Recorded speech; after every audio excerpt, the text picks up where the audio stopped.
চোখে দেখে দেখে না খেতে পাওয়ার জন্য আর আফসোস করতে হয়নি আমাদের। তারপর থেকে আর কোনো সমস্যা হয়নি, তারা ঠিকঠাক খেতে পেরেছে।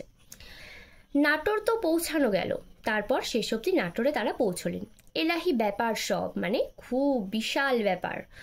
কি সুন্দর সাজিয়েছে বাড়ি, বৈঠকখানা, ঝাড় লণ্ঠন মানে ঝাড়বাতিকে বোঝানো হয়েছে। তাকিয়া, ভালো ভালো দামি ফুলদানি, তাকিয়া, সোফা, বিশেষ সোফা, ভালো ভালো ফুলদানি, কার্পেট মানে গালিচা, সে সবের তুলনা নেই, যেন ইন্দ্রপুরী। তাহলে ইন্দ্রপুরী কোনটাকে বলা হয়েছে?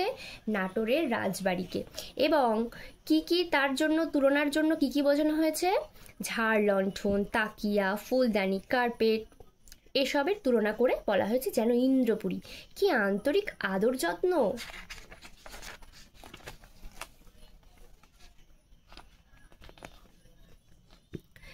কি সমারোহ, কি তার সব ব্যবস্থা! একেই বলে রাজ সমাদর। যেন মনে হচ্ছে রাজ সমাদর, রাজার বাড়ি গেলে যেরকম সমাদর পাওয়া যায় ঠিক সেরকম। তাই বলছে একেই বলে রাজ সমাদর। সব কিছু তৈরি হাতের কাছে, চাকর বাকরকে সব শিখিয়ে পড়িয়ে ঠিক করে রাখা হয়েছিল। মানে যখন যা চাইছে তখন সেটাই হাতের কাছে চলে আসছে। তাই জন্য কি বলেছে, মনে হচ্ছে চাকর বাকরকে যেন শিখিয়ে পড়ে রেখেছে, সব একদম ঠিকঠাক কাজ করছে তারা, না চাইতেই সব জিনিস কাছে এনে দেয়। ধুতি চাদরও দেখি আমাদের জন্য পাট পাট করা সব তৈরি। বাক্স আর খুলতেই হলো না, তখন বুঝলুম মোটঘাটের জন্য আমাদের ব্যগ্রতা দেখে ওখানকার লোকগুলি কেন হেসেছিল। তাহলে তাহলে ওখানে আমরা কি দেখেছিলাম? ওরা বলছিল যে আমাদের জামা কাপড় নিয়ে আমরা একটু ভাবছি। তো তখন কি বলেছে, তখন ওদের এই কথাটা শুনে অন্য যে যারা ছিল তারা হাসছিল, কারণ তারা তো জানেই যে এরা যেখানে যাচ্ছে সেখানে এদের জামা কাপড়ের কোনো অভাবই হবে না। নাটোর বললেন, কোথায় স্নান করবে অবন্দা? পুকুরে? তো নাটোর এবার রাজা জিজ্ঞাসা করছে কোথায় স্নান করবে অবন্দা? অবন্দা মানে হচ্ছে অবনীন্দ্রনাথ ঠাকুরকে জিজ্ঞাসা করা হয়েছে। আমি বললুম, না দাদা, সাঁতার টাতার জানি নে, শেষটায় ডুবে মরবো। তার উপর যে ঠান্ডা জল, আমি ঘরেই চান করব। চান টান সেরে ধুতি পাঞ্জাবি পরে বেশ ঘোরাঘুরি করতে লাগলুম। আমরা ছোকরার দল, আমাদের তেমন কোনো কাজকর্ম ছিল না। রবি কাকাদের কথা আলাদা, খাওয়া দাওয়া, ধুমধাম, গল্পগুজব। রবি কাকা ছিলেন গান বাজনাও জমত খুব। নাটোরও ছিলেন গান বাজনার বিশেষ উৎসাহী। তিনিই ছিলেন রিসেপশন কমিটির প্রেসিডেন্ট। আচ্ছা, রিসেপশন কথার অর্থ হচ্ছে অভ্যর্থনা কমিটি। তাহলে একটা প্রশ্ন আসতে পারে যে এই নাটোর ছিলেন রিসেপশন কমিটির প্রেসিডেন্ট বা কোন কমিটির প্রেসিডেন্ট? কাজেই তিনি সব ক্যাম্পে ঘুরে ঘুরে খবরাখবর করতেন। মজার কিছু ঘটনা থাকলে আমাদের ক্যাম্পে এসে খবরটাও দিয়ে যেতেন। খুব জমেছিল আমাদের। রাত সুখে আছি, ভোরবেলা বিছানায় শুয়ে তখনও চোখ খুলিনি, চাকর এসে হাতে গড়গড়ার নল গুজে দিল। গড়গড়া অর্থাৎ হুকোর নল গুজে দিল। কে কখন তামাক খায়, কে দুপুরে এক বোতল সোডা, কে বিকেলে একটু ডাবের জল, সব কিছু নিখুঁতভাবে জেনে নিয়েছিল। কারা? মানে ওখানকার যে নাটোরের যে যারা কাজ করছিলেন তারা একদম সময় মতো তাদের কাছে সব কিছু পৌঁছে যাচ্ছিল। কোথাও বিন্দুমাত্র ত্রুটি হবার জো নেই। খাওয়া দাওয়ার তো কথাই নেই। ভিতর থেকে রানীমা নিজের হাতে পিঠে পায়েস করে পাঠাচ্ছেন। আর তার উপর নাটোরের ব্যবস্থায় মাছ মাংস ডিম কিছুই বাদ যায় না। হালুইকর বসে গেছে, বাড়িতেই নানা রকম মিষ্টি করে দিচ্ছে এবেলা ও বেলা। ঠিক আছে, তাহলে তাদের আপ্যায়ন সম্বন্ধে এখানে বলা হয়েছে। আমি ঘুরে ঘুরে নাটোরের গ্রাম দেখতে লাগলুম। কোথায় কি পুরনো বাড়ি ঘর মন্দির, সঙ্গে সঙ্গে স্কেচ করে যাচ্ছি। স্কেচ কথার অর্থ হচ্ছে ড্রয়িং বা আঁকা। মানে সে তখন যখনই দেখছিলেন এবং আঁকছিলেন। অবনীন্দ্রনাথ কিন্তু একজন অনেক বড় শিল্পী ছিলেন, তিনি খুব ভালো আঁকতে পারতেন। অনেক স্কেচ করেছি সেবারে। এখনও আমরা যেমন এখন কোনো একটি ভালো দৃশ্য দেখলেই সেটাকে আমরা ক্যামেরা বন্দি করি ফোনে, কিন্তু তখন তো ফোনের কোনো ব্যবস্থা ছিল না। তাই জন্য তখনকার দিনে স্কেচ মানে যেটাই দেখে ভালো লাগতো সেটাই স্কেচ করা হতো বা আঁকা হতো। তাই সেটাই করছিলেন অবনীন্দ্রনাথ ঠাকুর। এখনও সেগুলো আমার কাছে আছে, মানে তখন যে নাটোরের কাছে গেছিল, নাটোরে গিয়ে যে ছবিগুলো এঁকেছিলেন সেগুলো এখনও কবির কাছে আছে। চাইদেরও অনেক স্কেচ করেছি, চাই মানে চাই কথার অর্থ নেতা। এখন সেগুলো দেখতে বেশ মজা লাগবে। নাটোরেও খুব আগ্রহ, সঙ্গে করে নিয়ে গেলেন একবারে অন্দরমহলে রানী ভবানীর ঘরে। মানে অবনীন্দ্রনাথ ঠাকুরের স্কেচ দেখে নাটোরের অনেক আগ্রহ হলো স্কেচের প্রতি, তখন তিনি রানী ভবানীর ঘরে অবনীন্দ্রনাথ ঠাকুরকে নিয়ে গেলেন।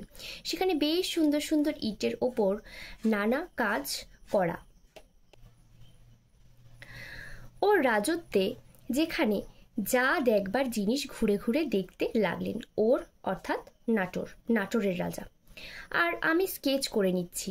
নাটোর তো খুব খুশি, প্রায় এটা ওটা স্কেচ করে দেবার জন্য ফরমাশও করতে লাগলো, মানে অনুরোধ করতে লাগলো বা তাকে বলতে লাগলো যে এটা স্কেচ করে দাও, ওটা স্কেচ করে দাও। তাছাড়া আরও কত রকমের খেয়াল, শুধু আমি নয়, দলের যে যা খেয়াল করছে নাটোর তৎক্ষণাৎ তা পূরণ করছেন। ফুর্তির চোটে আমার সব অদ্ভুত খেয়াল মাথায় আসতো। একদিন খেতে খেতে বললুম, কি সন্দেশ খাওয়াচ্ছেন নাটোর? টেবিলে আনতে আনতেই ঠান্ডা হয়ে যাচ্ছে। গরম গরম সন্দেশ খাওয়ান দেখি। বেশ গরম গরম চায়ের সঙ্গে গরম গরম সন্দেশ খাওয়া যাবে। শুনে টেবিল শুদ্ধ সবার হো হো করে হাসি। তখনই হুকুম হলো, খাবার ঘরের দরজার সামনেই হালুইকার বসে গেল গরম গরম সন্দেশ তৈরি করে দেবে ঠিক খাবার সময়ে। রাউন্ড টেবিল কনফারেন্স বসলো। তখনই কনফারেন্স বসেছে, রাউন্ড টেবিল কনফারেন্স মানে গোল্ড মিটিং যেটাকে বলা হয়, কনফারেন্স বসলো বা বৈঠক বসলো। গোল হয়ে সবাই বসেছি। মেজো জ্যাঠামশাই প্রিসাইড করবেন। আচ্ছা, মেজো জ্যাঠামশাই কাকে বোঝানো হয়েছিল?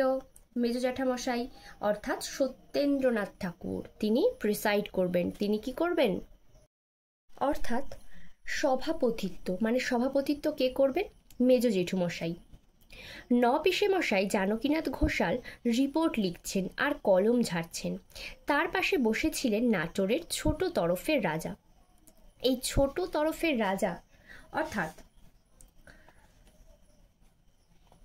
ছোট তরফের রাজা বলতে এখানে বোঝানো হয়েছে, যখন এই যে প্রথমে আমরা পড়েছি রানী ভবানীর সম্বন্ধে আমরা পড়েছি।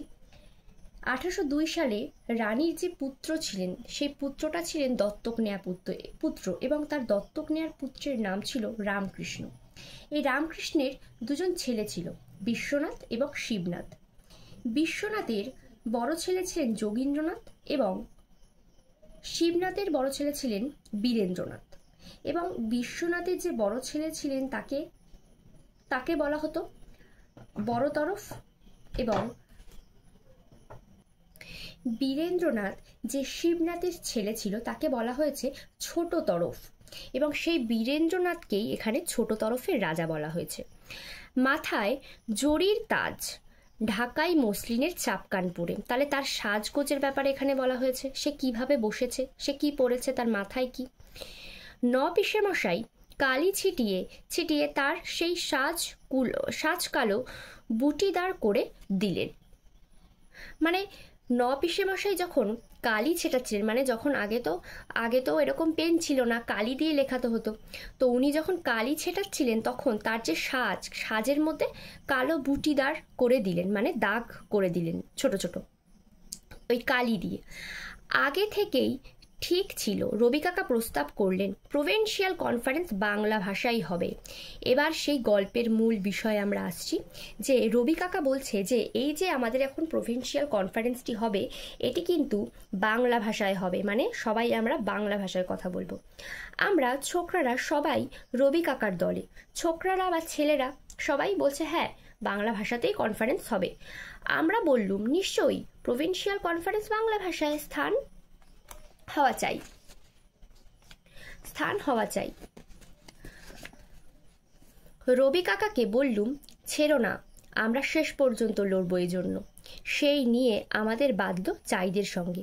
মানে এখানে যে নেতারা চাইছিলেন ইংরেজিতে কনফারেন্সটি হোক, এবং যে ছোকরার যে দল তারা বলেছিলেন বাংলাতে কনফারেন্সটি হবে। সেই নিয়ে আমাদের বাঁধল চাইদের সঙ্গে। তারা আর ঘাড় পাতেন না, ছোকরার দলের কথায় আমলই দেন না। মানে তারা আমল মানে কি, তারা পাত্তাই দিচ্ছেন না, তারা যেটা বলবে সেটাই। তারা বললেন যেমন কংগ্রেসে হয় তেমনি এখানেও হবে, সব কিছু ইংরেজিতে। অনেক তক্কাতক্কির পর দুটো দল হয়ে গেল, এক দল বলবে বাংলাতে, এক দল বলবে ইংরাজিতে। সবাই মিলে গেলুম প্যান্ডেলে, যেখানে কনফারেন্সটি হবে সেই প্যান্ডেলে গেছে। বসেছি সব, কনফারেন্সে আরম্ভ হবে। রবি কাকার গান ছিল। গান তো আর ইংরেজিতে হতে পারে না, বাংলা গানই হলো। তাহলে তাহলে ঠিক হলো যে একদল বলবে ইংরেজিতে এবং একদল বাংলাতে বলবে। কিন্তু যখন শুরু হয়েছে কনফারেন্সটা, তখন রবি কাকার গান দিয়ে সেই কনফারেন্সটি শুরু হলো। এবার গান তো আর ইংরেজিতে হবে না, সেটাকে বাংলাতেই করতে হলো। সোনার বাংলা, রবীন্দ্রনাথ ঠাকুরের একটি গান আছে, আমার সোনার বাংলা আমি তোমায় ভালোবাসি, তাই না, যেটা এখন বাংলাদেশের জাতীয় সঙ্গীত। গানটা বোধ হয় সেই সময় গাওয়া হয়েছিল। রবি কাকাকে জিজ্ঞেস করে জেনে নিও। এখন প্রেসিডেন্ট উঠেছেন স্পিচ দিতে, স্পিচ মানে বক্তৃতা দিতে। ইংরেজিতে যেই না মুখ খোলা, আমরা ছোকরারা যারা ছিলুম বাংলা ভাষায় দলে সবাই একসঙ্গে চেঁচিয়ে উঠল বাংলা বাংলা। মানে যখনই ইংরেজিতে স্পিচ দিতে যাবে তখন সেই ছেলে ছোকরার দলরা কি করলো, বাংলা বাংলা বলে চেঁচিয়ে উঠল। মুখ আর খুলতেই দিই না কাউকে, ইংরেজিতে কথা আরম্ভ করলেই আমরা চেঁচাতে থাকি বাংলা বাংলা। মহা মুশকিল, কেউ আর কিছু বলতে পারে না। তবুও ওই চেঁচামেচির মধ্যে দু একজন দু একটা কথা বলতে চেষ্টা করেছিলেন। লালমোহন ঘোষ ছিলেন ঘোরতর ইংরেজি দুরস্ত, মানে ইংরেজিতে সে খুবই পারদর্শী, তার মতো ইংরেজিতে কেউ বলতে পারতো না। তিনি ছিলেন পার্লামেন্টারি বক্তা, মানে সে এরকম বক্তা যেন পার্লামেন্টে বক্তৃতা দেন যারা তাদের মতো, তার জন্য বলেছে পার্লামেন্টারি বক্তা, মানে তিনি এত ভালো বক্তৃতা বা স্পিচ দেন। তিনি শেষটায় উঠে বাংলায় করলেন বক্তৃতাটা, কিন্তু তিনিও শেষ মতো বাংলাতেই বক্তৃতাটা দিলেন। কি সুন্দর তিনি বলেছিলেন, যেমন পারতেন তিনি ইংরেজিতে কথা বলতে, তেমনি চমৎকার তিনি বাংলাতেও বক্তৃতা করলেন। আমাদের উল্লাস দেখে কে আমাদের তো জয়াকার। কনফারেন্স বাংলা ভাষায় চলিত হলো। সেই প্রথম আমরা পাবলিকলি বাংলা ভাষার জন্য লড়লুম। তাহলে কি এখানে একটা বাংলা ভাষার জয় আমরা বলতেই পারি, তাই জন্য এখানে বলেছে এই প্রথম আমরা বাংলা ভাষার জন্য পাবলিকলি লড়লুম। যাক, আমাদের তো জিত হলো। এবারে প্যান্ডেলের বাইরে এসে একটু চা খাওয়া যাক। বাড়িতে গিয়েই চা খাওয়ার কথা হবে, ওখানেও চায়ের ব্যবস্থা কিছু ছিল। নাটোর বললেন, কিন্তু গরম গরম সন্দেশ আর চায়ের সঙ্গে খাবার কথা আছে যে অবন্দা। এবার নাটোর বলছে যে কিন্তু তোমাদের তো চায়ের সাথে সন্দেশ খাওয়ার কথা আছে, অবনীন্দ্রনাথ ঠাকুরকে বলছে।